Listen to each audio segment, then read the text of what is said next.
Hello? What's up? What's up? Oh my god, I didn't know this was gonna be streamed, but I'm ready. Yes. Oh shit. Oh yeah. My bad. I should have told you. Oh Oh shit. no, it's all good. It's all good. My name's Jules. I'm a Radiant player. If you're enjoying this type of content, be sure to like, subscribe, and hit the bell icon. If you're interested in coaching yourself or want a chance to win free coaching, be sure to watch the end of the video for details. Other than that, enjoy the video. So we played 9 games this act. Not the most. So not a lot of not a lot to go off of. Yeah, so previous acts. Okay, yeah, we actually had a lot of games played. Okay, cool. So a Raze player. You like playing? Yeah. Okay. Is that like the main agent that you like playing? Yeah, she's like the first one I tried, and she's kind of fun. I really don't think I use her util very well or like at all, but yeah, I like her a lot. Yeah. So Raze, Sage, Brimstone, she's good. I would recommend, so narrowing your agent pool, so make sure that you were only playing like 3 max, 2 or 3, only because like the way I see it, if you're super comfortable on these agents, then you spend less time worrying about utility and positioning on these agents because you're comfortable with it, and then you have more time to spend on what kind of utility enemies have, ults, economy. You get to focus more on the game, right? But yeah, so 120 damage per round, it's a little bit on the lower end. You want to aim for like one like 40, 145 or so, especially on like duelist stuff. Yeah, and KD around 1, so that's also a little bit low, but we can take a look into your games and just see exactly what's going on. Okay, so yeah, this map is garbage. Favorite. Yeah, I don't know what I'm doing, and every time I play on this map, I kill like one person and then call it a day. All right, honestly fair. This map sucks. This is my most hated map, so don't even worry. We're on the same wavelength here. We do need a smokes. Usually I go Viper, but if you've never played Viper, you could get away with Brim. Honestly, you could play Brim and it's fine. You can play any agent. First time Viper, let's go. I wouldn't recommend it, but you could go with Brim. Yeah, just lock in Brim. You're good. You're good. But do you start out with Stim Beacon or? I would sell your armor and go with Ghost on Breeze specifically. Yes, and then get an extra smoke. Yeah. Okay. So it looks like they might be coming on a B here. Okay, so crosshair placement is a big thing. That's what I'm noticing. God. Oh, let's try. Yeah, she had a nice shot on you running. That was unfortunate. She kind of like dinked you there, but it's all good. It's all good. So Yo, Fim. For the 26 there? What you could do is play a little bit more with your teammate. So you had your teammate on B side. You could have held a little bit more of an aggressive angle. Punish them with their smoke. The idea with the smoke is like, if they do push through it, you want to punish them because they have so many angles to watch, and you only have that one angle to watch. So you should technically have an advantage. Yeah. So perfect buy. Yeah, you full armor always. If you win pistol, full armor next round always, and Spectre. You can't go wrong with this buy. Do you prefer the Molly or the? Yeah, the Molly over the Stim Beacon, but it's okay. Don't worry about it.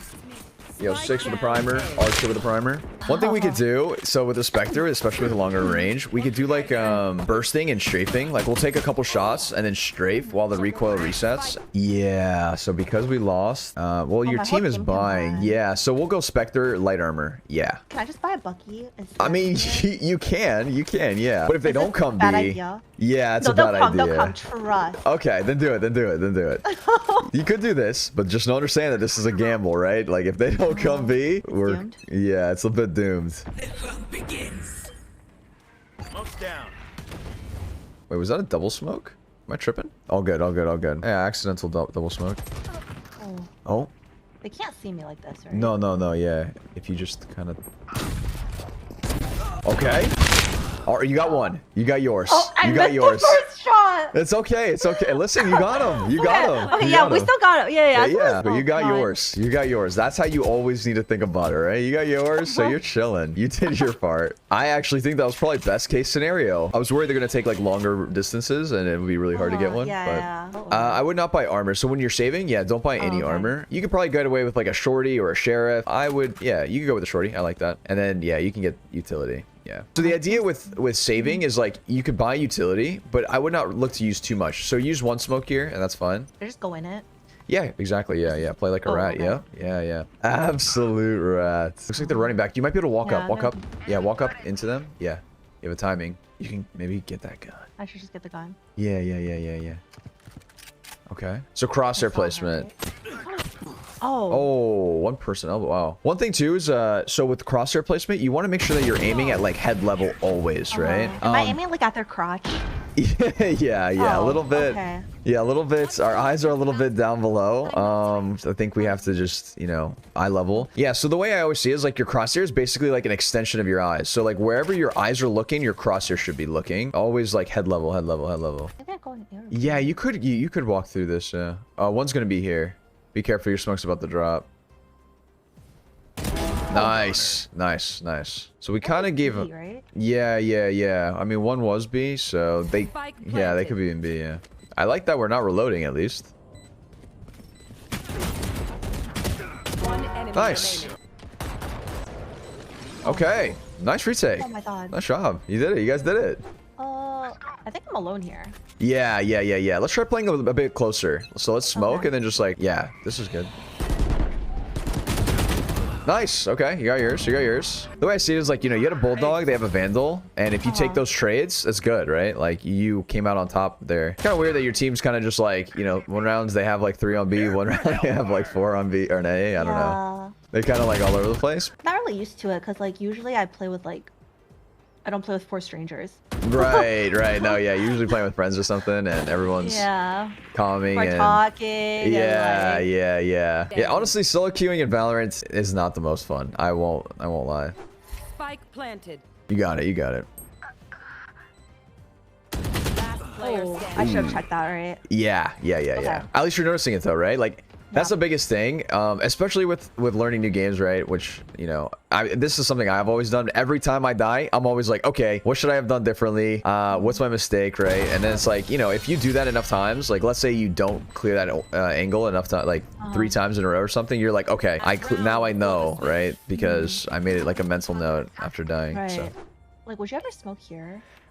Yeah, you could, and then kind of play a bit more aggressive. So yeah, throw those smokes and then just walk up mid. Try that. Oh, walk up elbow. You have an insane timing. Yeah, walk up here. You just keep going.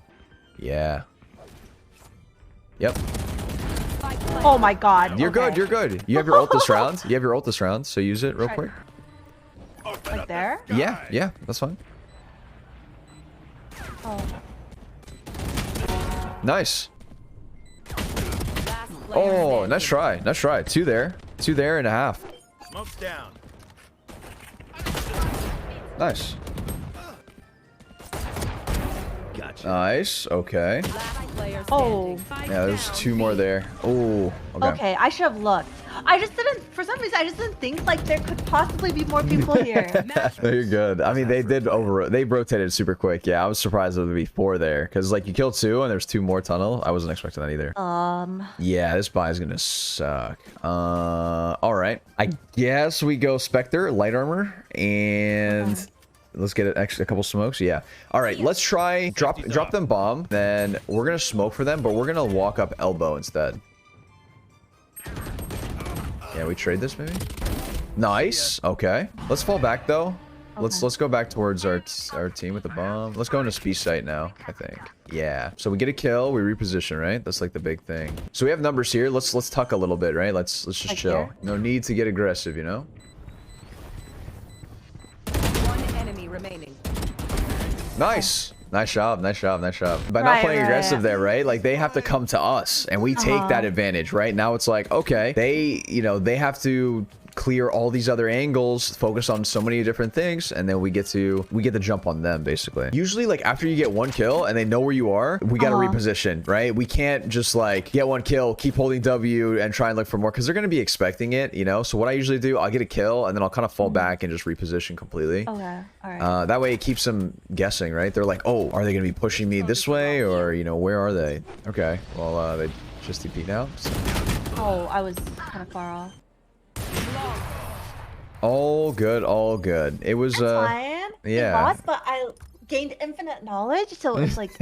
All right, let me go into a custom, and I'll be able to give you some stuff that'll help you out. So for like actually learning Valorant, like would you recommend just watching people's streams, or is there like a better a better way? Playing. I definitely recommend playing, but I think right now for you, I think practice range and death matching will help you a ton. If you get like really good gun control and crosshair placements, then you're going to jump to probably gold just off of that alone. And obviously the more you play, the more you get experience with some game sense and stuff like that. There's obviously a lot, and I don't want to throw, you know, too much at you, but okay. So one thing too that I want to mention, so using the mini map is very important, right? Like every time I'm rotating or I'm not peeking an angle where I'm looking to fight, staring at the mini map. Like, so let's say that I'm looking to fight B and, you know, they're going A, and I'm like, okay, I gotta rotate, and I have the smoke here that I threw, and I'm like, okay, they're going A, boom, knife out, mini map, staring at the mini map, staring at the mini map. The entire time, this whole rotation, I'm just staring at the minimap and seeing what kind of information I get, because basically before we're peeking any sort of angles or we have like idle time, it should just be staring at the minimap. And that way we get like a lot more value, or we have a lot more information, and we can play a bit better based off of that information. So yeah, I realize I definitely don't look at the minimap here as much as I like should. I mean, you get used to it, as long as like, when should you not look at the minimap? Well, let's say that we're holding this angle, we're waiting for them to come out of the smoke. I wouldn't be like this looking at the minimap, right? Because you're gonna get timing, they're gonna come out of the smoke and you're gonna die. So what you should be doing, if you want to look at the minimap, boom, minimap, and then back, right? Like, just make sure we're not exposed when we're looking at the minimap. Another thing too, with your smokes and your mollies, you want to take advantage of it, right? So like by smoking here, the idea is that you want to take advantage of your smokes and your mollies. So throw your smoke down, and then you can play anywhere from here to here, back here even, or the angles that you can play are endless, and only thing that you have to watch is from here to here, right? But when they're coming out of a smoke, they have so many angles to clear. They have literally so many angles. They have to clear from here all the way to here, and every angle in between. So it's very hard for them to basically win this if we are just holding an angle, right? So the one thing I wanted to ask, like, about I think it was like the first round or something, I smoked it, and then like you told me to play close, right? But if you're close and they flash you, you're just dead, right? Yeah. So it depends, right? It depends on a couple things. Like if you notice that they're not flashing out, then we can play close and we could abuse them doing here. Or if their flasher is dead. In this instance, when we played close, it was a Reyna. So how Reyna flashes work, if it's thrown up here, if we're backed, like if we're really far back, it's gonna blind us. But if we're closer, it won't even that flash won't even hit us, because if it's off our screen, right? So the only flash we'd have to worry about was Phoenix, and I noticed that Phoenix wasn't flashing out early in the game, so I was like, okay, then maybe there's a good chance that they won't. Okay, so with your ults too, we can ult when we see someone on the map, or it's like if we want to clear out a space. Let's say that I'm retaking from tunnel here and we're on defensive and they planted, okay? And I get back here and I'm like, okay, we need to retake B here. They could be main, so I'm gonna smoke off main. And now that I smoke this off, I want to ult this for info. This way, if they're backside, they are forced to swing this way. You know what I mean? Like, they have no other option. Like, if I'm here, I'm like, oh god, I have to either run across here, which I'll be exposed here, or run this way and be exposed here. So basically, it's like they're just like kind of like cockroaches on like hiding in a corner, and you're just like, okay, let me just pull them out. So you basically can use your ult this way, right, to kind of just like pull them out of their spots and force them to run, and we take that fight. So or like you can wait for them to plant. The second you hear them plant, then we can ult the site or something. So that's an opportunity as well. So I think that's most of like the in-game thing. Yeah, because I think a lot of the issues, if you just work on gun control and just overall aim, you'll just probably skyrocket a bit in rank just as is, and the game sense stuff will just start coming the more you play. So a lot of times I notice when we're shooting, we do this like bursting thing, right? Which is good. Bursting is fine, but we're kind of standing still when we're doing it. And the problem with standing still is that we're an easy target to hit. And now with this exact same fire rate, we can do this, but we can strafe in between the shots, right? The exact same fire rate that we were doing, but now we are strafing in between the shots. And how we practice this is we can take 2 shots, strafe, 2 shots, strafe. The idea here is to focus more on hitting the shot rather than going fast. Like, you don't want to just like, don't do this. So go slow first, and then 2 shots, strafe, 2 shots, strafe. And then once we get the feel of it, now we just increase the speed. Obviously, you know, the speed comes through time, but eventually you get to a point where, you know, we're just strafing in between these shots, and we can just do this while we're, who knows, like just watching Netflix, watching anime, whatever, right? Like, so that's one thing that you can do with your bursting and your strafing. And now spraying. So sometimes I notice with your sprays, like the bullets kind of go up a bit, right? Like, Right. So we want to make sure that we're pulling it down. And how do we know how much to pull down? The best way to practice this is getting close to the wall and then spray. And you want this thing to look like a laser. Once it looks like this, you just back up a couple steps, and then we crouch, and we do the same thing, right? Rinse and repeat. You just hold it down forever, right? You don't even stop. It's like 10 bullets or 7 bullets. Anything more than that, it's like you're either dead or the enemy's dead, and it's not worth practicing. All right, and now we're like, all right, spray is good. Let's practice it on the bots. We're gonna try and practice spray transferring. Pick 3 bots. So I'm gonna pick this one, this one, this one, and I'm going to spray transfer and headshot all 3 of them. We'll start like this, this, this. Okay, and then we'll go again. 1, 2, 3. Boom, boom, boom. Focus on making these sprays head level. So 1, 2, 3. We'll just go 1, 2, 3. 1, 2, 3. Obviously, it's not going to look perfect the first time. It's going to be like this, and then this, and then this. And you're like, okay, that was pretty good. But then this gives you a good understanding of how the spray and the recoil work. And then it'll help you with pulling down and spraying the right amount. Yeah. Any other questions? No, that was actually super, super helpful. I think I'm like motivated to practice and play more. Let's go. Yeah, I'll one day you gotta know. coach me. You gotta coach me in TFT one day. All right, if you ever need TFT coaching, let me know. I got right. you. Good luck again. Have a Thank you. good one, Jules. Thank you. You too. Have a good day. If you're interested in coaching yourself, click the link in the description. Click the book a lesson button and select your plan and time. So if you want to win free coaching, be sure to comment down below your Discord name without the hashtag and what you learned from the video. I'll be picking out a person randomly. You were like 7 who used to develop it. I'm way above you in another element. Keeping the trunk like I'm a fucking elephant. How you work out and I say you're still not intelligent.